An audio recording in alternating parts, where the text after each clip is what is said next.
This is my answer, first and foremost.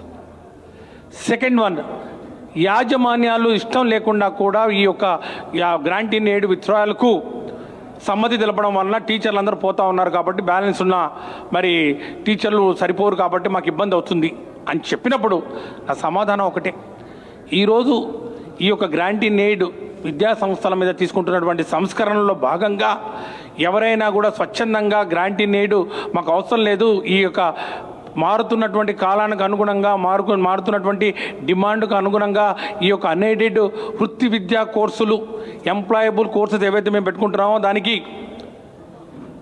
ఈ grant in ఎయిడ్లో ఉన్నటువంటి టీచర్లు సరిపోరు కాబట్టి మేము ప్రైవేట్ వాళ్ళని ఎంగేజ్ చేసుకుంటున్నాం కాబట్టి మాకు ప్రైవేటు అన్ఎయిడెడ్ కింద మేము వీటిని నడుపుతామని చెప్తున్నప్పుడు మేము దానికి ప్రభుత్వం దగ్గర నుంచి ఏంటి ఏ విధంగా ఒత్తిడి ఉంటుంది చెప్పండి.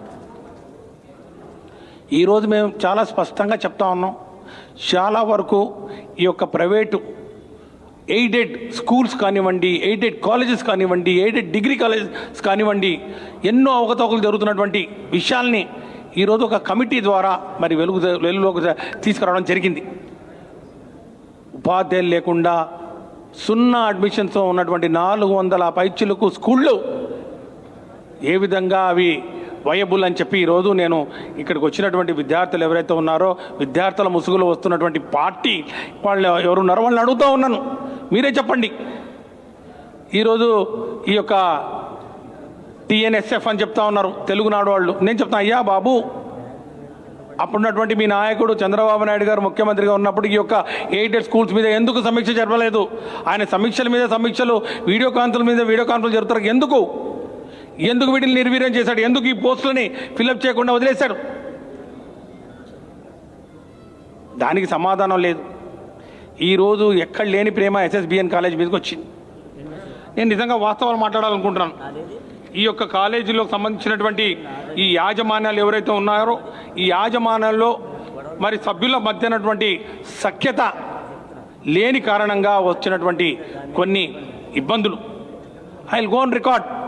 ఉన్నటువంటి మెంబర్స్ ఎవరైతే ఉన్నారో కొంతమంది ఉన్నారంట, ఎవరో మన అప్పుడున్నటువంటి ఎమ్మెల్యే గారి మరి అనంతపురం ఎమ్మెల్యే గారు వాళ్ళ అన్నగారు ఎవరో ఉన్నారు, జయచంద్ర చౌదరి. మరి వారికి మేనేజ్మెంట్కు సఖ్యత లేదంట.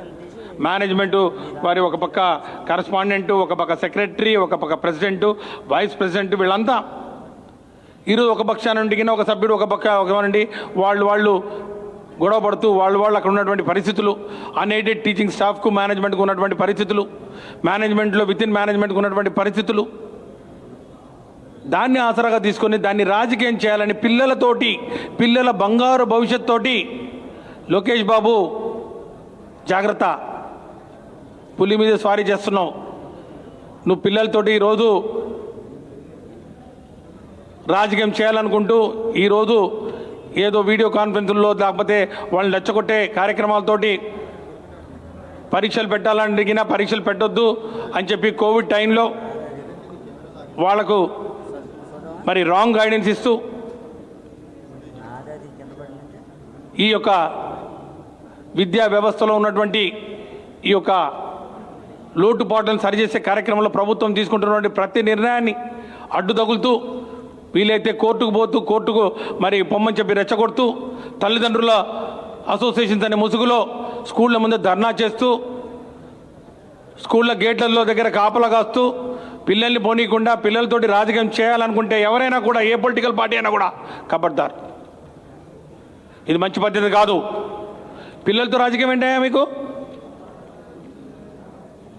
పిల్లల భవిష్యత్తు రాజకీయం ఏంటి? మీకు పిల్లలు లేరా? మీ పిల్లలు చదువుకోవట్లేదు అనుకుంటే మీ పిల్లలు కాన్వెంట్స్లో చదువుతున్నారనా? ఎయిడెడ్ స్కూల్స్ అంటే ఏంటో తెలుసా లోకేష్ బాబు నీకు? చంద్రబాబు నాయుడు గారు ఈరోజు మాట్లాడుతూ ఉన్నారు, పెద్ద మాటలు మాట్లాడుతూ ఉన్నారు. సరస్వతి పుత్రుల భవిష్యత్తు ఆయన అధికారంలో ఉన్నప్పుడు మరి ఎక్కడ పోయిందో ప్రతి విషయంలో కూడా మరి కొడుకు 2 ఆకులు చదివితే తండ్రి 4 ఆకులు చదివినట్టు ఈయనకు ఫస్ట్ నుంచి ఒక అవగాహన లేని మనిషి ముందు వెనకపోతాడు. ప్రత్యేక హోదా ప్రత్యేక ప్యాకేజ్ మీద క్లారిటీ లేదు.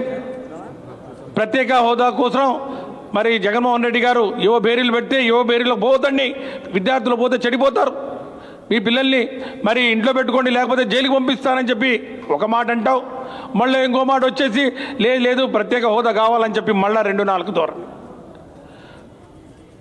అధికారంలో ఉన్నప్పుడేమో 1999లో ఇచ్చినటువంటి జీవో, 2006లో ఇచ్చినటువంటి జీవో, 2017లో ఉన్నటువంటి మీ యొక్క పద్ధతి, ఈ గ్రాంటినేడ్ గురించి పట్టించుకోపోవడం, గ్రాంటినేడ్ పోస్టులు రద్దు చేయడం, గ్రాంటినేడ్ పోస్టుల మీద బ్యాన్ పెట్టడం, ఈ గ్రాంటినేడ్లో స్కూల్స్ని అసలు పూర్తిగా నిర్వీర్యం చేసింది ఎవరు అంటే ఇప్పుడు మళ్ళీ అధికారంలో లేం కాబట్టి మళ్ళీ ఇంకొక మాట, ప్రతిపక్షాలు ఉన్నాం కాబట్టి మళ్ళీ ఇంకొక మాట. ఇప్పుడు వీళ్ళంతా కనపడతా ఉన్నారు. ఇప్పుడు ఈ గ్రాంటినేడ్ వాళ్ళ గురించి మీరు మరి ఈరోజు మరి వకాల్తా పుచ్చుకొని ఈరోజు ముందుకు వస్తూ ఉన్నారు. ఏమిటి మీ ఉద్దేశం? రాష్ట్రంలో ఎక్కడ సమస్యలు లేవు, అంతా ప్రశాంతంగా ఉంది కాబట్టి, మరి విద్యా వ్యవస్థ ఇంత మరి పురోగతి సాధించింది కాబట్టి, ఇన్ని సంస్కరణలు వచ్చాయి కాబట్టి, మరి దీన్ని ఏదో ఒకటి దొరకాలి. ఎక్కడో చోట ఏదైనా చిన్న విషయం దొరికితే దాన్ని మసిపూసి మారేడికాయ చేద్దాం, రెచ్చగొడదాం, అలజడి సృష్టిద్దాం, శాంతి భద్రతలకు విఘాతం కలిగేలాగా ఈ స్టూడెంట్లు యూనియన్ ముసుగులో ముందేమో పేరెంట్స్ అండ్రి, 2 వారాల క్రితమేమో పేరెంట్స్ అసోసియేషన్ అని చెప్పి కాకినాడ మరి వైజాగ్ అండ్రి, ఇప్పుడేమో మళ్ళీ విద్యార్థి సంఘాలని టీఎన్ఎస్ఎఫ్ అని కన్నువాలు వేసుకొని వచ్చి ఈరోజు విద్యార్థుల్ని మరి ఈరోజు రెచ్చగొట్టే కార్యక్రమం చేస్తూ ఉన్నారు. పరీక్షలు జరుగుతూ ఉంటాయి. ఇది మంచి పద్ధతి కాదు. పిల్లల భవిష్యత్తుడి రాజకీయం చేయొద్దండి. ఈరోజు పిల్లల భవిష్యత్తు కోసం తల్లిదండ్రులు ఏ విధంగా కష్టపడుతూ, ఏ విధంగా ప్రభుత్వం ఇచ్చినటువంటి కార్యక్రమాలు, అమ్మఒడి దగ్గర నుంచి ఈ విద్యా దీవెన, వసతి దీవెన ద్వారా ఉన్నత విద్యకు వెళ్తూ ఉన్నారో, ముఖ్యమంత్రి గారి ఆలోచన విధానం పేదరికం విద్యకు అడ్డు కాకూడదని చెప్పి అంటున్నారో, వాటి ఫలాలను ఈరోజు అనుభవిస్తూ ముందుకు పోతున్న తరుణంలో చాలా చాలా దారుణం. ఈరోజు వచ్చారు వాళ్ళు, నాకేం భయం లేదు. ఈరోజు నేను అన్నిటికీ సమాధానం చెప్తాను, నేను రెడీగా ఉన్నాను. వాళ్ళతో మాట్లాడాను కూడా మీరు చూశారు. వారు స్టూడెంట్సో కాదో నాకు తెలియదు, వాళ్ళు ఎప్పుడు స్టూడెంట్సో కూడా నాకు అవగాహన లేదు. వాళ్ళు విచారిస్తే కూడా వాళ్ళు చెప్పట్లేదు. ఏదేమైనప్పటికీ ఎవరికి కూడా విద్యా వ్యవస్థలో భాగస్వాములు ఎవరైనా కూడా, ఉపాధ్యాయులు కానివ్వండి, ఉపాధ్యాయ సంఘాలు కానివ్వండి, విద్యార్థులు కానివ్వండి, విద్యార్థి సంఘాలు కానివ్వండి, తల్లిదండ్రులు కానివ్వండి, తల్లిదండ్రుల సంఘాలు కానివ్వండి, యాజమాన్యాలు కానివ్వండి, యాజమాన్య సంఘాలు కానివ్వండి, ఎవరైనా కూడా ఈ యొక్క గ్రాంటినేడ్ విషయంలో ఏమాత్రం పొరపచ్చాలు ఉన్నాయని తెలిసి వాళ్ళు అనుకున్నా, ఏమాత్రం వాళ్లకు ఇబ్బంది ఉన్నా కూడా వాళ్ళందరితోటి చర్చించడానికి ఇక్కడ ఉన్నటువంటి అధికారులం, ప్రభుత్వం సిద్ధంగా ఉందని చెప్పి కూడా నేను ఈ సందర్భంగా మరి మీడియా ద్వారా నేను అందరికీ విన్నపం చేసుకుంటున్నాను. ఎవరు కూడా మరి ఈ యొక్క రాజకీయ పార్టీల దురుద్దేశం, వాళ్ళ యొక్క హిడెన్ ఎజెండాకు బలి కావద్దండి. అన్ని సంఘాలు నిజంగా విద్యార్థి సంఘాలు అనుకుంటే, ఎవరైనా వాళ్ళకి ఏదైనా క్లారిటీ ఉంటే, ఈరోజు ఇప్పుడు వచ్చిన వాళ్ళని కూడా అడిగాను, రిప్రజెంటేషన్ ఇవ్వండి, మీ డిమాండ్స్ ఏదో చెప్పండి, ఎక్కడెక్కడ ఇబ్బంది అవుతుందో చెప్పండి, ఏ కాలేజీ మేము బలవంతంగా మూసేసామో మీ దగ్గర సమాచారం ఉంటే ఇవ్వండి, మేము ఖచ్చితంగా వాటిని తెరిపించే ఏర్పాటు చేస్తాం. లేదంటే కింద వాళ్ళు గ్రాంటినేడ్ ఇచ్చిన తర్వాత, విత్డ్రా చేసుకున్న తర్వాత మధ్యలో ఏదైనా కూడా వాళ్ళు ఈ యొక్క ఫీజులు పెంచే కార్యక్రమం చేస్తే మాకు చెప్పండి, చర్యలు తీసుకుంటాం. ఆస్తులతో పాటు మాకు అప్పగిస్తే చెప్పండి, వాటిని నాడు నేడు కింద మేము పూర్తిగా ఆధునీకరిస్తాం. మంచి విద్యా ప్రమాణాలతోటి, ఉన్నత ప్రమాణాలతోటి నాణ్యమైన విద్య అందించాలనేది ముఖ్యమంత్రి గారి ఆలోచన. కాబట్టి దయచేసి ఈ యొక్క ఘటన ఏదైతే ఉందో, ఈ ఎస్ఎస్బిఎన్ కాలేజీ మరి అనంతపూర్లో జరిగినటువంటి ఘటన, ఇది కుట్రలో భాగం. ప్రతిపక్షాలు, చంద్రబాబు నాయుడు గారు ఈరోజు తెలుగుదేశం పార్టీ కాడర్ను రెచ్చగొడుతూ విద్యార్థుల్ని బలి పశువుగా వాళ్ళని బలిపీఠం మీద పెట్టే ప్రయత్నం చేస్తూ ఈ యొక్క గ్రాంటినేడ్ అనే ఒక సాకును చూపిస్తూ అలజడి సృష్టించాలని చెప్పి ప్రయత్నం చేస్తూ ఉన్నాను. అంతకుముందు కోవిడ్ అని చెప్పారు, కోవిడ్లో పరీక్షలు మరి పెట్టొద్దన్నారు, కోవిడ్లో క్లాసులు నడపొద్దన్నారు, విద్యా ప్రమాణాలు మెరుగుపరుస్తుంటే వద్దంటున్నారు. యూనివర్సిటీకి మరి ఈరోజు స్వయం ప్రతిపత్తి కల్పించే విధంగా మరి యూనివర్సిటీస్ని తీర్చిదిద్దాలని చెప్తే ఆయనకు నచ్చట్లా. ఎందుకంటే ప్రైవేట్ యూనివర్సిటీస్కి వత్తాసు పలికారు. ప్రైవేట్ యూనివర్సిటీ చట్టం చేశాడు. ప్రైవేట్ యూనివర్సిటీ చట్టం చేసి ప్రభుత్వ భూముల్ని, విలువైన భూముల్ని ఎస్ఆర్ఎంకు కానివ్వండి, మరి బిట్టుకు కానివ్వండి, సెంచురీ యూనివర్సిటీస్ కానీ ఇబ్బడి మొబ్బడిగా దారాదత్తం చేస్తే, ఒక వ్యాపార ధోరణిలో విద్యను నడిపించాలని ఒక ఆలోచన చేస్తూ యూనివర్సిటీ ప్రైవేట్ యూనివర్సిటీ యాక్ట్ చట్టాన్ని చేస్తే ఈరోజు ముఖ్యమంత్రి గారు జగన్మోహన్ రెడ్డి గారి ఆలోచన విధానం అదే చట్టాన్ని, అదే ప్రైవేట్ యూనివర్సిటీస్ యాక్ట్ చట్టాన్ని తీసుకొని ఆ చట్టంలో సవరణలు చేసి ఆ చట్టం ద్వారానే ఏదైతే యూనివర్సిటీస్ ప్రభుత్వ సహాయ సహకారాలు తీసుకుంటున్నాయో అందులో 35% పేద బడుగు బలహీన వర్గాల వారికి, అణగారిన వర్గాల వారికి ఎంసెట్ ద్వారా క్వాలిఫై అయిన వారికి పూర్తి ఫీ రీఎంబర్స్మెంట్ తోటి ఆ యొక్క కార్పొరేట్ కాలేజీల్లో కూడా ప్రవేశం కల్పించే ఒక చట్టాన్ని చేయడం అనేది చారిత్రాత్మకం. చూడండి, నక్కకు నాగలోకానికి తేడా అంటారు. అదే నీవు ఇచ్చిన చట్టమే, నువ్వు చేసిన చట్టమే, నువ్వు ఇచ్చినటువంటి ప్రైవేట్ యూనివర్సిటీస్ యాక్టే. నీ ఆలోచన ధోరణి ఏంటి? నీ భావజాలం ఏంటి? జగన్మోహన్ రెడ్డి గారి ఆలోచన ఏంటి? ఆయన భావజాలం ఏంటి? ఒక్కసారి గమనించాలి విద్యార్థులు. దయచేసి ఈ యొక్క ప్రతిపక్షాలు చేస్తున్నటువంటి ఈ యొక్క మోసపూరితమైనటువంటి ఈ యొక్క వాళ్ళు కారుస్తున్నటువంటి ఈ మొసలు కన్నీరు కానివ్వండి, వాళ్ళు ఈరోజు చేస్తున్నటువంటి ఈ ధర్నాలు, ఇవి విద్యార్థుల కోసం కాదు, విద్యార్థుల భవిష్యత్తు కోసం అంతకన్నా కాదు, రాష్ట్ర అభివృద్ధికి అసలు వాళ్ళు ఆలోచన లేదు. ఈ యూనివర్సిటీ ఎటైనా పోని, ఈ కాలేజీలు ఎటైనా పోని, ఎవరికి వద్దన్నా కాదన్నా కూడా మేము చేస్తాం. గ్రాంటీ నేడు విత్డ్రా చేయాలని, గ్రాంటీ నేడు వెనక్కి తీసుకోవాలండి. మేము కాదు, వాళ్ళు ఏదో అంటా ఉన్నారు మీరు టేక్ ఓవర్ చేశారని. ఏమైనా కంపెనీయా టేక్ ఓవర్ చేయనీకి? ఇదేమన్నా కంపెనీయా టేక్ ఓవర్ చేయనీకి? అదొక విద్యా సంస్థ, దానికి ఒక సొసైటీ ఉంటుంది, దానికి ఒక బోర్డ్ ఆఫ్ గవర్నర్స్ ఉంటారు, అదొక సర్వీస్ సెక్టరు. వాళ్ళ నిర్ణయాలు లేని ఏమి చేయలేమని పదే పదే చెప్తున్నాం కదా. మీరు టేక్ ఓవర్ చేశారు, మీరు విలీనం చేశారు. మేమేమి విలీనం చేయలేదండి. మేము సంస్కరణలో భాగంగా ఈ యొక్క గ్రాంటీ నేడు విద్యా సంస్థల్లో పలు అవకతవకల్ని మేము గుర్తించడం జరిగింది. అడ్మిషన్స్ గణనీయంగా పడిపోయిన పరిస్థితి మేము గుర్తించడం జరిగింది. గత కొంతకాలంగా ఈ యొక్క ఖాళీలు భర్తీ చేయలేని పరిస్థితుల్లో గత ప్రభుత్వాలు తీసుకున్నటువంటి నిర్ణయాల ద్వారా చాలా వరకు పోస్టులు ఖాళీగా ఉన్న నేపథ్యంలో టీచర్ స్టూడెంట్ రేషియో లేని కారణంగా పూర్తిగా విద్యా ప్రమాణాలు పడిపోయాయి. అక్కడ ఉన్నటువంటి మౌలిక వసతులు, బిల్డింగ్లు, ఇన్ఫ్రాస్ట్రక్చర్లు చాలా దారుణంగా ఉన్నాయి, ప్రమాదకరమైన పరిస్థితుల్లో ఉన్నాయి.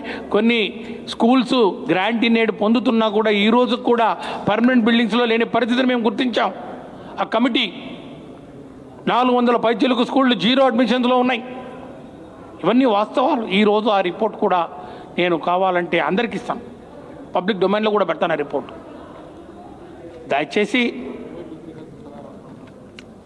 దయచేసి నేను ఒకటే విన్నపం, ప్రభుత్వం చేస్తున్నటువంటి కార్యక్రమాలు, ముఖ్యమంత్రి గారు జగన్మోహన్ రెడ్డి గారు తీసుకుంటున్నటువంటి నిర్ణయాలు ప్రజల కోసం, విద్యార్థుల కోసం, వారికి బంగారు భవిష్యత్తు ఇవ్వాలని. ఇంగ్లీష్ మీడియం పెట్టాలి. ఇంగ్లీష్ మీడియం దేనికోసం? బైలింగ్వల్ టెక్స్ట్ బుక్స్ ప్రింట్ చేసాం, దేనికోసం? అప్రెంటిస్షిప్ పెట్టాం, నైపుణ్యాన్ని ఇంప్రూవ్ చేయాలని చెప్పి మరి ఈరోజు యూనివర్సిటీస్ పెట్టి నైపుణ్యతను కంపల్సరీ చేసి ఇంటర్న్షిప్ పెట్టాం, దేనికోసం? విద్యార్థులందరూ ఇవన్నీ ఒకసారి గమనించాలి. తల్లిదండ్రులకు కూడా నేను ఇచ్చే భరోసా, ప్రభుత్వం ఇచ్చే భరోసా ఈరోజు ఒకటే, ఎక్కడా కూడా గ్రాంటీ నేడ్లో విత్డ్రా చేసిన తర్వాత విద్యార్థులు అక్కడ ఇబ్బంది పడుతుంటే వారికి నియరెస్ట్ స్కూల్స్ 1.5 కిలోమీటర్లో మ్యాపింగ్ చేస్తూ విద్యార్థుల్ని కూడా అక్కడ పంపించినటువంటి పరిస్థితులు ఉన్నాయి, ఇన్క్లూడింగ్ దిస్ SSBN కాలేజ్. కాబట్టి ఎవరికి కూడా డ్రాప్ అవుట్ రేషియో పడిపోతుందనో, ఫీజులు పెరుగుతాయనో, విద్యా ప్రమాణాలు తగ్గిపోతాయనో, లేకపోతే ప్రభుత్వం మరి లేకుండా ఈ ప్రైవేట్ యాజమాన్యాలు ఫీజులు పెంచుతారనో ఎలాంటి అపోహలు ఉండాల్సిన పని లేదని చెప్పి కూడా నేను సవినయంగా మనవి చేసుకుంటూ, మరి ఈ యొక్క ఘటన ఏదైతే జరిగిందో దాన్ని పూర్తిగా ఖండిస్తూ, మరి నిజాలు నిగ్గు తేలాలి. ఖచ్చితంగా ఎవరైతే ఈ యొక్క విద్యార్థి సంఘాల ముసుగులో వచ్చి రాళ్ళు రువ్వారో, కొన్ని వీడియోస్ ఉన్నాయి మా దగ్గర, వాళ్ళు ఎవరో, మరి ఏ విద్యార్థి సంఘాల వాళ్ళు రాళ్ళు రువ్వారో, చెప్పులు రువ్వారో, వారి మీద ఖచ్చితంగా చర్యలు తీసుకోవడం జరుగుతుంది. ఇది కేవలం ఒకరు రాయి విసరడం వలన జరిగినటువంటి గాయం తప్ప పోలీసులు లాఠీ చార్జీ ఇంత మాత్రం కాదని చెప్పి, ఏదైనా ఉంటే కూడా ఖచ్చితంగా వాటి మీద పూర్తిగా విచారణ జరుపుతామని చెప్పి, రాబోయే రోజుల్లో ఎవరైనా కూడా ఇలాంటి మరి ముసుగులో విద్యా సంస్థలను మరి నడిపించడంలో కానీ, పరీక్షలు నిర్వహించడంలో కానీ ఆటంకాలు కలిగిస్తే విద్యార్థుల్ని బలవంతంగా లాక్కుపోయి మరి వాళ్ళను ఒత్తిడి చేసి ఈ యొక్క వారి రాజకీయ కార్యక్రమాల్లో పాల్గొనే ఏర్పాటు చేస్తే మాత్రం వారి మీద కఠినమైన చర్యలు తీసుకోవడం జరుగుతుంది. పోలీస్ కంప్లైంట్ కూడా ఇవ్వడం జరుగుతుందని చెప్పి కూడా తెలియజేస్తుంది.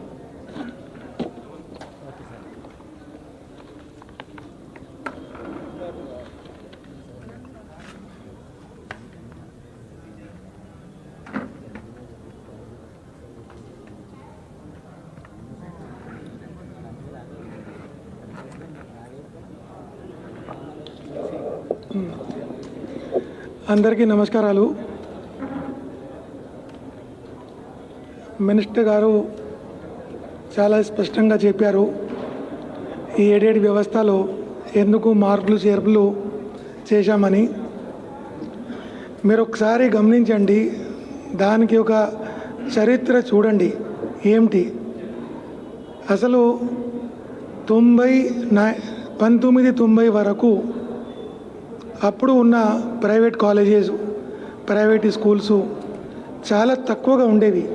ఆ రోజుల్లో గవర్నమెంట్ స్కూల్స్ ఉండేవి కాదు, చాలా తక్కువగా ఉండేవి. గవర్నమెంట్ కాలేజెస్, గవర్నమెంట్ స్కూల్స్ 1990 వరకు. అప్పుడు ప్రభుత్వాలు ఆ రోజుల్లో ప్రైవేట్ స్కూల్స్, ఆ దాతలు, ఫిలాంథ్రోపిస్టు అట్లాంటి వాళ్ళు ప్రైవేట్ స్కూల్ పెట్టి చాలా వరకు విద్యా బోధన చేశారు. దాన్ని తోడుగా ప్రభుత్వాలు కూడా ముందుకు వచ్చి మీరు కొంత చేస్తున్నారు కదా, గవర్నమెంట్ నుంచి కొంత డబ్బు ఇచ్చి దాన్ని ఎయిడ్ అంటారు, ఆ విధంగా వాళ్ళకి కూడా కొంచెం తోడ్పాటు అయి డబ్బులు ఇవ్వడం జరిగింది. అది ఎయిడెడ్ వ్యవస్థ అంటాము. ఎయిడెడ్ స్కూలు, ఎయిడెడ్ కాలేజు అన్నీ. మీరు చూడండి 1990 తర్వాత ఒక్క కాలేజ్ కూడా, కొత్త కాలేజు ఎయిడెడ్ కింద అడ్మిట్ కాల. లాస్ట్ 1990లో last college was admitted in grant in aid. ఆ తర్వాత గ్రాంట్ ఇన్ ఎయిడ్లో కాలేజెస్ అడ్మిట్ కాలేదు. 2 దశాబ్దాలు అయినాయి. ఆ తర్వాత ఏమైంది, విద్యా రంగంలో చాలా మార్పులు వచ్చాయి. మన రాష్ట్రంలోనే కాదు, మొత్తం దేశంలో, ప్రపంచంలో ప్రైవేటీకరణ అయింది విద్యారంగంలో. ఏమైంది మీరు చూడండి, 90sలో అంటే మిడ్ 90s ఆ ప్రాంతంలో ఎక్కువగా ప్రైవేట్ రంగంలో విద్యా వ్యవస్థలో మార్పుల వలన కొత్త కాలేజు ప్రైవేట్ రంగంలో వచ్చాయి. ఇంజనీరింగ్ కాలేజ్, డిగ్రీ కాలేజు అన్నీ. అదేవిధంగా దాంతోపాటు ప్రభుత్వ రంగంలో కూడా కేంద్ర రాష్ట్ర ప్రభుత్వాలు కూడా దాన్ని చాలా ఎక్కువగా విద్య మీద కేంద్రీకరించి ఎక్కువగా విద్యా రంగంలో ప్రభుత్వ పరంగా కూడా ఈ స్కూలు, కాలేజు ఏర్పడ్డాయి. మీరు చూడండి, ఈరోజు ఈ స్కూల్స్ 45,000 స్కూల్స్ ఉన్నాయి మన దగ్గర గవర్నమెంట్ రంగంలో, 45,000. అదేవిధంగా if you see high schools, 6,000 high schools ప్రభుత్వ రంగంలో ఉన్నాయి. హై స్కూల్స్ మనం ఎయిడెడ్ వ్యవస్థలో చూస్తే హై స్కూల్స్ ఓన్లీ 434 ఉన్నాయి. 434 హై స్కూల్స్ ఎయిడెడ్ కింద ఉన్నాయి. అవి కూడా అప్పుడు జరిగిన ఎయిడెడ్, ఇప్పుడు కాదు. 1990 నుంచి ఒక నిర్ణయం తీసుకోవడం జరిగింది. ఇది ఈరోజు జరిగింది కాదు, 2 దశాబ్దాల నుంచి ఈ ప్రక్రియ జరుగుతూ ఉంది.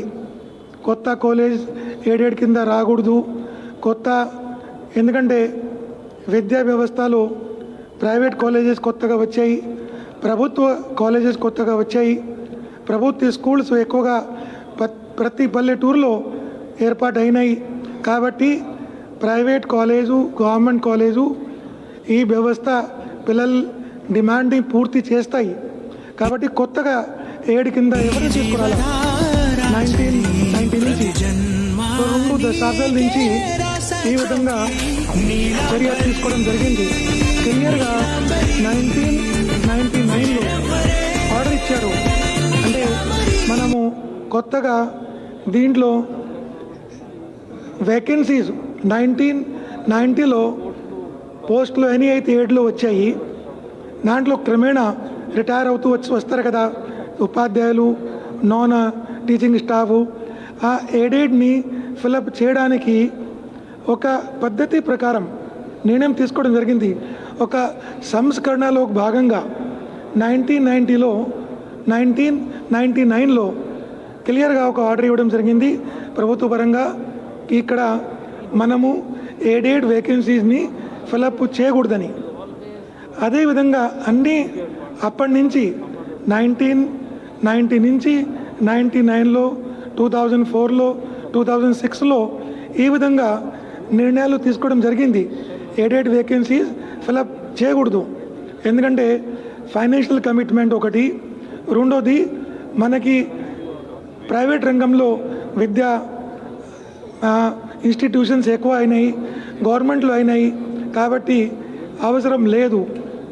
ఆ విధంగా ఇప్పుడు అప్పటి నుంచి వేకెన్సీస్ ఫిలప్ కాలా. ఈరోజు ఏమిటి మీరు చూడండి, ఒక కమిటీని వేసాం మనం. కమిటీ వేసేసి ఆ కమిటీలో అధ్యయనం చేసేసి అసలు ఈ స్కూల్స్ కాలేజ్లో క్రమేణా విద్యార్థుల సంఖ్య తగ్గుతూ వచ్చింది. ఎకనామికలీ వయబుల్ కాదు ఈ స్కూలు కాలేజు. తర్వాత కాలేజ్ గురించి చూస్తే ఒకే కాలేజ్లో, ఎందుకంటే 1990 వరకు 7 కింద వచ్చింది కాబట్టి అప్పుడు ఉన్న పరిస్థితులను బట్టి traditional courses history, political science, history, sociology ఇట్లాంటి కోర్సులని గ్రాంట్ ఇన్ ఎయిడ్ కింద తీసుకొచ్చారు. మీరు 1991లో డాక్టర్ మన్మోహన్ సింగ్ ఫైనాన్స్ మినిస్టర్గా అయిన తర్వాత లిబరలైజేషన్ వచ్చింది, ఐటీ రివల్యూషన్ వచ్చింది, బీటీ రివల్యూషన్ వచ్చింది, మేనేజ్మెంట్ ఇన్స్టిట్యూషన్స్ వచ్చాయి, ఆ విధంగా కొత్త కోర్సెస్ వచ్చాయి. ఈ కొత్త కోర్సెస్ మార్కెట్ ఓరియంటెడ్ కోర్సు, అదేవిధంగా ఎంప్లాయ్మెంట్ ఓరియంటెడ్ కోర్సెస్ ఒక్కటి కూడా ఎయిడ్ కింద రాలా, అన్నీ అన్ఎయిడెడ్ కింద ఉన్నాయి. ఈ ఎయిడెడ్ కాలేజెస్లో there are 2 types of courses. Traditional courses పాతవి, హిస్టరీ, సోషియాలజీ అట్లాంటివి. రెండోది మేనేజ్మెంట్, ఐటీ, కంప్యూటర్, బయోటెక్నాలజీ ఇట్లాంటి కొత్త కోర్సెస్ ఎయిడ్ కింద లేదు. ఎవరు ఎయిడ్ కింద తీసుకురాలా 1990 నుంచి. ఎందుకు తీసుకురాలేదు? మరి ఈ కోర్స్ అవసరమే కదా, పిల్లలకి కావాలి కదా, ఈ కోర్స్ చదివితే ఉద్యోగాలు వస్తాయి కదా. ఎందుకంటే ఇవే కోర్సెస్ ప్రైవేట్ రంగంలో దొరికాయి, ఇవే కోర్సెస్ గవర్నమెంట్ వ్యవస్థలో దొరికాయి. కాబట్టి ఎవరు కూడా కొత్త కోర్సెస్ని దీంట్లో తీసుకురాలా లోపలికి ఎయిడెడ్ వ్యవస్థ కింద. సో ఎంప్లాయ్మెంట్ ఓరియంటెడ్ కోర్సు అన్నీ అన్ఎయిడెడ్ కింద ఉన్నాయి ఇప్పుడు కూడా. That girl who said that I'm studying in BBA second, అసలు ఆమె ఎడ్యుకేషన్ ఎందుకు? ఆమె అవసరం లేదు. ఎయిడెడ్ వ్యవస్థకి ఆ అమ్మాయికి సంబంధం ఏమిటి? ఆమె ఉండేది BBA సెకండ్ ఇయరు. BBA ఏమిటి? Unaided course. అన్ఎయిడెడ్ కోర్సు మనం టచ్ చేయలేదు కదా, ఆ జోలికి పోలేదు కదా. ఆ ఫీజు ఎలా ఉందో అలాగే ఉంటుంది, ఆ ఫీజు పెరగదు, తగ్గదు. మరి ఆమె ఎడ్యుకేషన్ ఎందుకని? ఈ ఎయిడెడ్ గోలలో ఆమెకేం ప్రాబ్లము అని అంటే చూడండి మీరు, why she has come in this. We are having full sympathy with that girl, because అమ్మాయిలు చదువుకోవాలి, ముందుగా రావాలి, అది ప్రభుత్వ ఉద్దేశం కూడా. I want to tell that girl that we will not increase our fee, though she is unaided. అన్ఎయిడెడ్లో కూడా fee decide చేసేది మనమే, ప్రభుత్వమే. కమిషన్ ఉంది, కమిషన్ ద్వారా మినిస్టర్ గారు చెప్పినట్టు 3 ఇయర్స్కి ఒకసారి ఫీ డిసైడ్ చేస్తాము. 2021 బ్లాక్ నుంచి 22-23 వరకు ఒకే ఫీ ఉంటుంది, మధ్యలో ఫీ ఎట్లా పెరుగుతుంది? సో వీళ్ళు ఏం చేస్తారు, కొంతమంది ఎయిడెడ్ కాలేజ్ పేరు మీద అన్ఎయిడెడ్ కోర్సెస్లో మేము ఇచ్చింది ఫీ కన్నా ఎక్కువ వసూలు చేస్తారు. ఎక్కువ వసూలు ఈ అమ్మాయి చెప్పిన దాన్ని బట్టి అదే అర్థమవుతుంది. ఎక్కువ వసూలు చేయడం అంటే అది క్యాపిటేషన్ ఫీ కింద వస్తుంది. క్యాపిటేషన్ ఫీ మనకి చట్టం ఉంది, యాక్ట్ 5 ఆఫ్ 1983. ఆ చట్టంలో ఏముంది, అసలు క్యాపిటేషన్ ఫీ ఎవరు వసూలు చేస్తే మనకి కంప్లైంట్ వస్తే మినిమం ఇంప్రిజన్మెంట్ 3 సంవత్సరాలు, మ్యాక్సిమం ఇంప్రిజన్మెంట్ 7 సంవత్సరాలు. ప్రాబ్లం అది. ఈ కొంతమంది ఈ విద్యా వ్యవస్థలో స్టూడెంట్స్ వాళ్ళకి అర్థం ఏమవ్వాలంటే అన్ఎయిడెడ్ సెక్షన్స్లో ఎక్కువ మంది ఉన్నారు. అన్ఎయిడెడ్ సెక్షన్లో ఫీ ఇప్పుడు ఎయిడెడ్కి సంబంధం లేదు. అన్ఎయిడెడ్ ఫీ ఫిక్స్ ఉంది, దాంట్లో మార్పు చేయడానికి వీల్లేదు. ఎవరో ఎక్కువ అడిగితే మాకు కంప్లైంట్ చేయండి, యాక్షన్ తీసుకుంటాం అట్లాంటి యజమానుల వద్ద. తర్వాత ఎయిడెడ్ సెక్షన్ వరకు వస్తే మనం గవర్నమెంట్ ఫీ ఫిక్స్ చేసింది. ఆ గవర్నమెంట్ ఫీ ఇప్పుడు అన్ఎయిడెడ్ సెక్షన్ కింద వస్తాయి కాబట్టి అవి కూడా ఫీ పెరుగుతుంది. పెరిగిన ఫీని జగనన్న విద్యా దీవెన ప్రకారం ఫుల్ రీయింబర్స్మెంట్ ఇస్తాం. ఒక నయా పైసా కూడా ఒక విద్యార్థి కట్టక్కర్లేదు. In any degree college whether in any private college పూర్తి ఫీ రీయింబర్స్మెంట్ మనం అమలు చేస్తున్నాము. సో పిల్లల్ని ఏ విధంగా కూడా ఇబ్బంది పెట్టడానికి వీల్లేదు, వాళ్ళకి ఇబ్బంది రాదు. ఇప్పుడు ఎయిడెడ్ సెక్షన్లో ఏమైంది, ఎయిడెడ్ పోస్టులు ఒక కోర్సు నడపాలంటే దానికి టీచర్స్ కావాలి. ఓకే, టీచర్సు సపోజ్ ఒక కోర్స్ నడపాలంటే 10 మంది టీచర్స్ కావాలంటే ఈరోజు 2 ఉన్నారు. ఎయిడెడ్లో కూడా 8 ఖాళీలు ఉన్నాయి. ఈ ఖాళీలు ఎప్పటి నుంచి 2 దశాబ్దాల నుంచి ఖాళీగా ఉన్నాయి. 3 దశాబ్దాల నుంచి ఖాళీగా ఉన్నాయి. నేను మ్యాథమెటిక్స్ తప్పు అయిపోయింది. 3 డికేడ్స్ నుంచి ఖాళీగా ఉన్నాయి. ఈ 3 డికేడ్స్ నుంచి ఖాళీగా ఉన్న పోస్టులు ఇప్పుడు history, political science, sociology course ఉంది.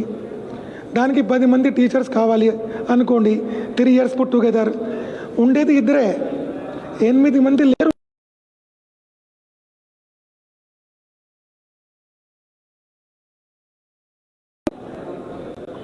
ఏం నష్టం?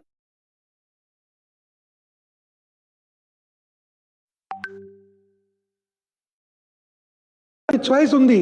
There are so many private colleges, అక్కడ చేరొచ్చు. ఈ అన్ఎయిడెడ్ కాలేజ్ కూడా ప్రైవేట్ అయిపోతుంది. ఈ యజమానులు అందరూ కూడా స్వేచ్ఛంగా మనకి రాసిచ్చారు. మా పాలసీ ఏమిటంటే క్లియర్గా చెప్తున్నాము, ఇది విల్లింగ్ పాలసీ, వాలంటరీ పాలసీ. ఈ స్టాఫ్, టీచింగ్, నాన్ టీచింగ్, అదేవిధంగా మేనేజ్మెంట్ కలిసి విల్లింగ్నెస్ ఇస్తే మాకు ఎయిడెడ్ వద్దు, మేము ప్రభుత్వంలో స్టాఫ్ వచ్చేస్తాము, ఇండివిజువల్ విల్లింగ్నెస్ తీసుకున్నాము. మేనేజ్మెంట్ నుంచి అదేవిధంగా ప్రతి స్టాఫ్ నుంచి ఇండివిజువల్ విల్లింగ్నెస్ తీసుకొని ఆ కాలేజెస్ ప్రైవేట్ కాలేజ్ కిందగా అయినాయి. అది మూతపడలేదు, నడుస్తున్నాయి ఆ కాలేజెస్, అవే కోర్సు ఉన్నాయి. ఇంకా వాళ్ళు బాగా చేస్తారు.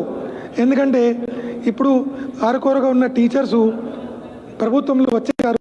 వాళ్ళు పూర్తిగా వేరే ప్రైవేట్ కాలేజ్ లాగా దీన్ని కూడా నడుపుకుంటారు.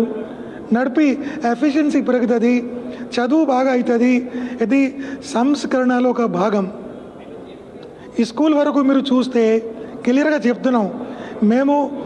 ఒకటి, ఈ స్కూలు మనకి ఇంజనీరింగ్, ఇది డిగ్రీ కాలేజు. మీకు విల్లింగ్నెస్ ఉంటే కాలేజ్తో సహా ప్రభుత్వానికి అప్పు చెప్పండి. ప్రభుత్వానికి చెప్పమంటే అది ప్రైవేట్ సంస్థ కాదు, ప్రభుత్వ సంస్థ. ప్రభుత్వానికి వస్తే ప్రభుత్వ కాలేజ్ కాదు అని నడుపుతాం. తప్పు ఏమిటి? దాన్ని ఉన్న వేకెన్సీస్ని కూడా ఫిలప్ చేసుకొని పూర్తి స్థాయిలో ప్రభుత్వ పరంగా ఆ కాలేజీ నడపాలని పాలసీ పెట్టాం. దాంట్లో తప్పు ఏమిటి? ప్రభుత్వ పరంగా మేము ప్రభుత్వ కాలేజ్గా నడపమంటే ఏమిటి తప్పు దాంట్లో? ఈరోజు ఒక ప్రైవేట్ వ్యవస్థలో ఎయిడెడ్ ఉంది, అన్ఎయిడెడ్ ఉంది. వాళ్ళు ప్రైవేట్ కాదు, గవర్నమెంట్ కాదు, మధ్యలో ఉన్నారు. దాన్ని మీరు ఏదో ఒక చూజ్ చేసుకోండి, అది కూడా మీ ఇష్టం. రెండోది, కాలేజ్ మీరు ఆస్తి పాస్తులు ఇవ్వకపోతే మీరు మా ఎయిడెడ్ టీచర్స్ని, ఎయిడెడ్ స్టాఫ్ని సరెండర్ చేసేయండి, మీరు పూర్తిగా ప్రైవేట్ అవ్వండి. మూడోది, ఈ రెండు కూడా మీకు ఇష్టం లేకపోతే మీరు ఎయిడెడ్ కింద కొనసాగండి. మేము అసలు బలవంతమే చేయలేదు, ఫుల్ చాయిస్ ఇచ్చాము. మీరు చూడండి, ఈరోజు 2000 స్కూల్స్ ఉంటే 600 స్కూల్స్ ఈరోజు ఎయిడెడ్ కింద కొనసాగుతున్నాయి. వాళ్ళకి మాకు చాయిస్ ఇవ్వలేదు. వాళ్ళు క్లియర్గా చెప్పారు, మేము ఆస్తి పాస్తితో పాటు ఈ స్కూల్ హ్యాండ్ ఓవర్ చేయము, స్టాఫ్ కూడా హ్యాండ్ ఓవర్ చేయము. 600 స్కూల్స్ 686 ఈరోజు కూడా ఎయిడెడ్ స్కూల్ కింద కొనసాగుతున్నాయి. ఆ ఎయిడ్ మనం ఆపలేదు.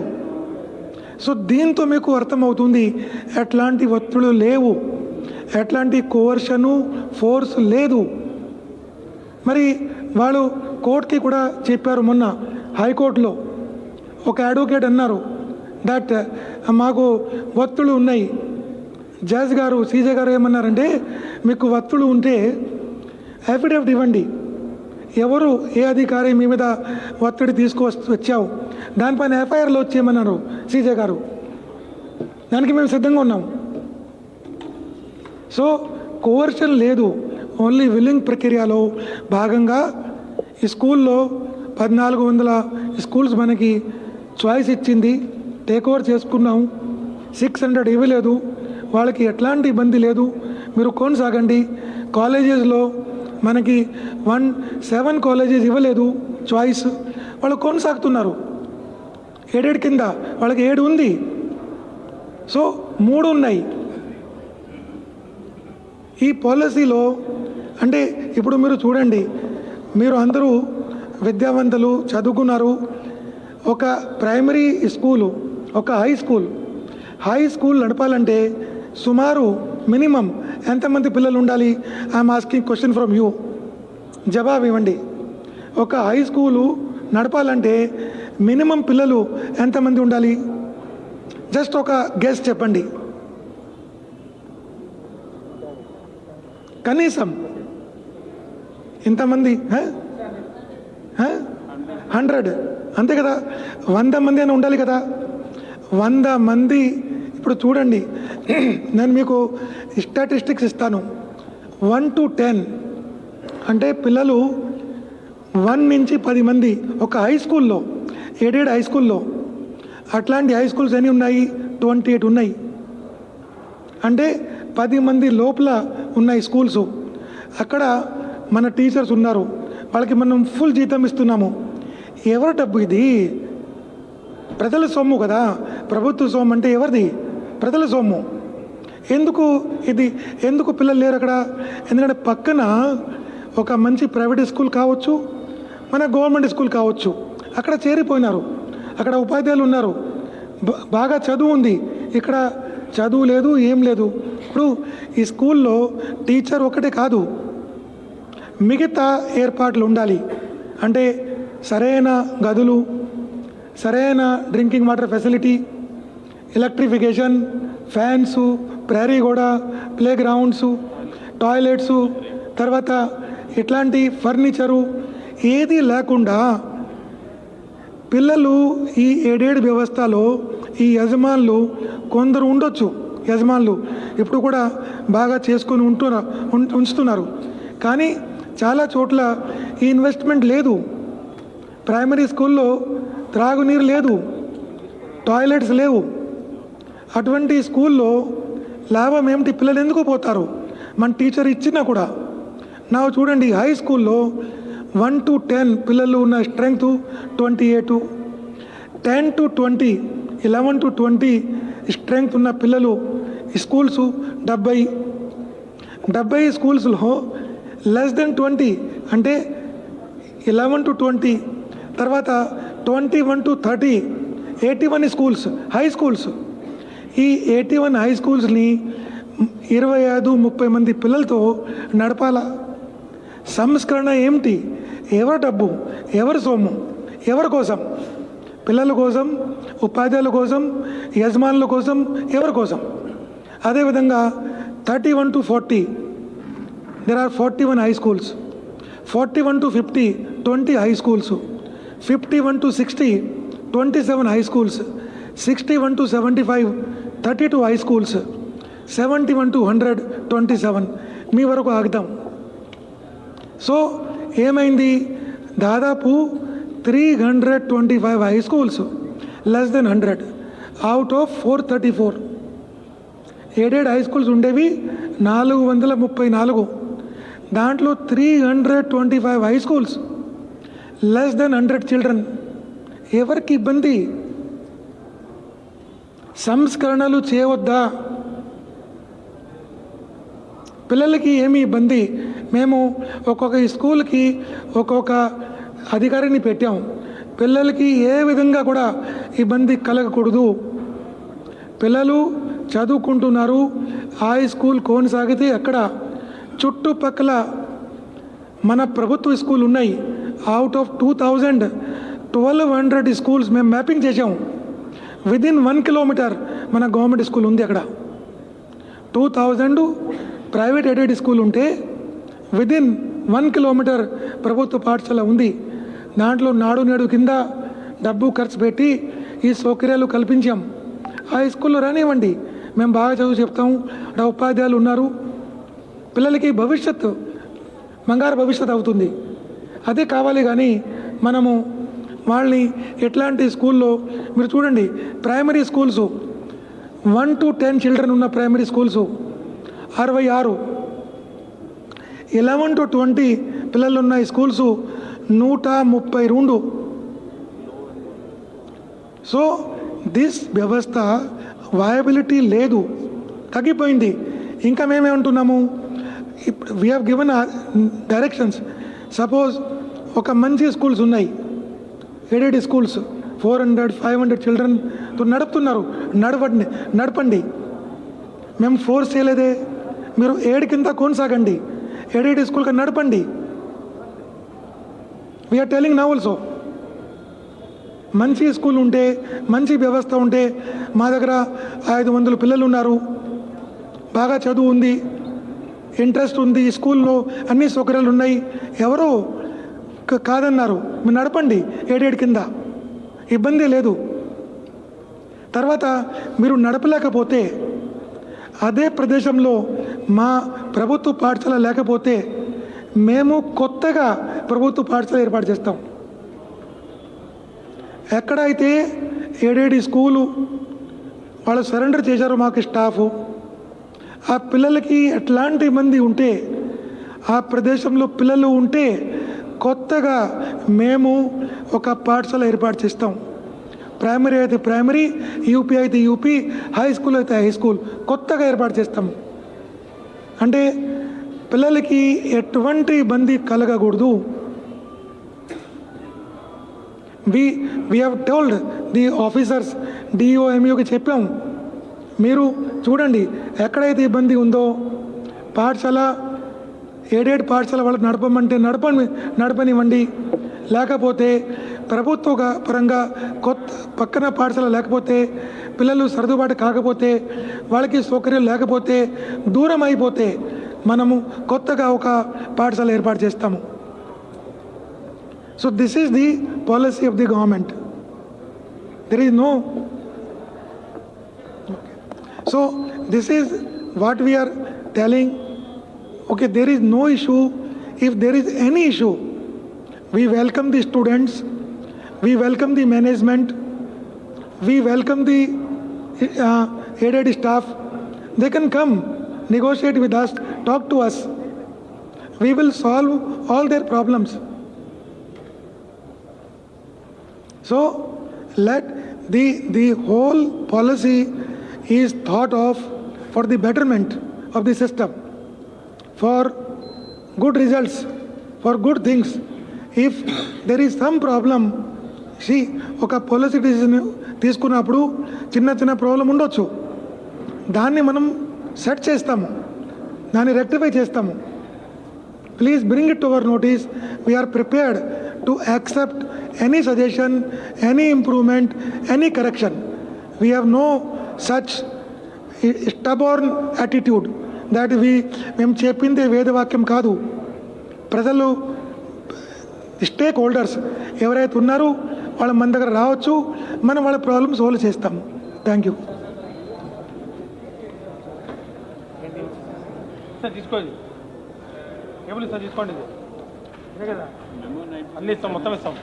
అది ఇస్తాము. హెచ్ఆర్ఎం ఫీజ్ స్ట్రక్చర్ కూడా తీసుకోండి. పెరుగుతాయన్నారు కదా, ఫీజులు పెరుగుతాయి. ఇదే ఇప్పుడు ప్రధానంగా ఈ అసోసియేషన్ వాళ్ళు తీసుకొచ్చేది ఈ 2 ఐటమ్స్.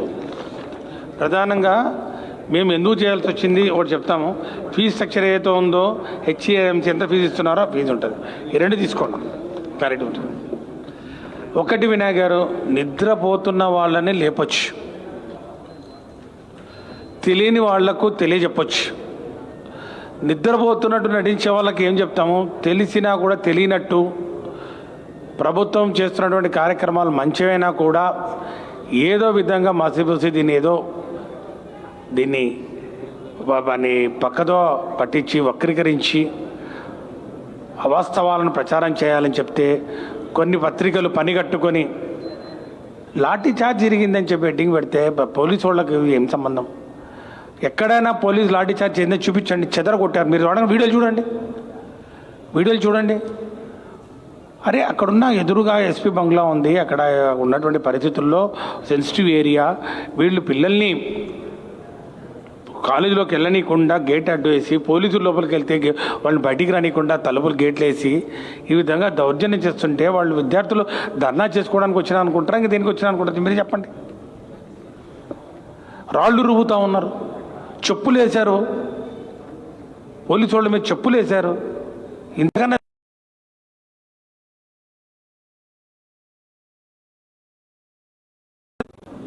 ఈ యొక్క అంశాన్ని గ్రాంటీ నేడ్ను రాజకీయం చేయాలని గత 3-4 వారాల్లో తెలుగుదేశం పార్టీ వాళ్ళు పడుతున్నటువంటి తాపత్రయం, దానికి వత్తాసు పలుకుతూ దాన్ని రెచ్చగొడుతూ ఈరోజు చంద్రబాబు నాయుడు గారు కానివ్వండి, వారి తనయుడు లోకేష్ బాబు కానివ్వండి చేస్తున్న ప్రయత్నాలు రాష్ట్ర ప్రజలందరూ గమనిస్తూ ఉన్నారు.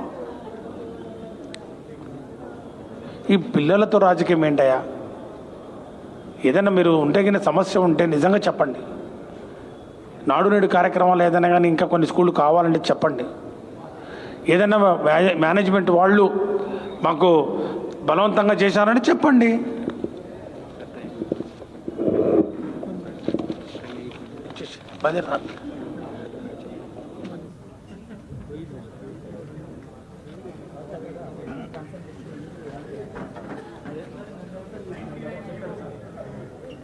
ముందు 99 మేము అప్పుడున్న టైం 17/12/1999 అప్పుడున్నటువంటి ప్రభుత్వం, ఉన్నటువంటి ముఖ్యమంత్రి మీకు తెలుసు చంద్రబాబు నాయుడు గారు, తెలుగుదేశం పార్టీ ప్రభుత్వం. అప్పుడు ఇచ్చినటువంటి order, the government after careful examination of the proposal of the commission of collegiate education to fill up the vacant aided posts in the private aided colleges is hereby rejected the same, since it is not possible to consider it favorably. ఎవరిచ్చింది? ఈరోజు సరస్వతి పుత్రులు బాధపడుతున్నారని చెప్పి చంద్రబాబు నాయుడు అంటున్నారే, మరి ఈ సరస్వతి పుత్రులు ఆ రోజు కారావాడు? వారి భవిష్యత్తు మరి కాపాడాల్సిన బాధ్యత మీ మీద లేదా? సిమిలర్లీ